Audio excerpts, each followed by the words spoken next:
ខ្ញុំសូមបួងសួងដល់ទេវតាដែលរក្សាទិសទាំង8ខ្ញុំសូមបួងសួងដល់ម្ចាស់ទឹកដល់ម្ចាស់ដីរក្សាភពផែនដែនកម្ពុជាខ្ញុំសូមបួងសួងដល់បុព្វបុរសខ្មែរ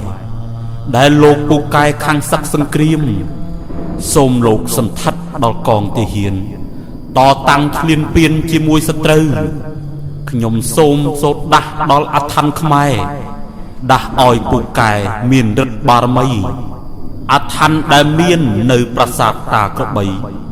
តាមន់ផងក្តីឲ្យតើនឡើងយន់ខ្មែរដែលចាលើខ្លួនទាហានសូត្រហើយសូមបានដែលជះបារមីអ៊ីម៉ាំងដាស់កឹងដាស់កាំងដាស់ព្រះយន់គាថារាំងអធិដ្ឋាមិឧទ្ធាំងអធោនមោពុទ្ធិយៈកខៈកខៈងៈ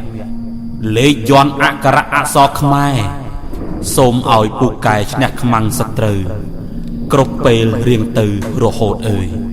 ខ្ញុំសូមបញ្ជាក់ដល់ជនគ្រប់គ្នាជាតិខ្មែរការពារមិនវាយមុនឡើយ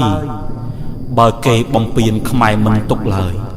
ការពារខ្លួនហើយវាយបកទៅវិញ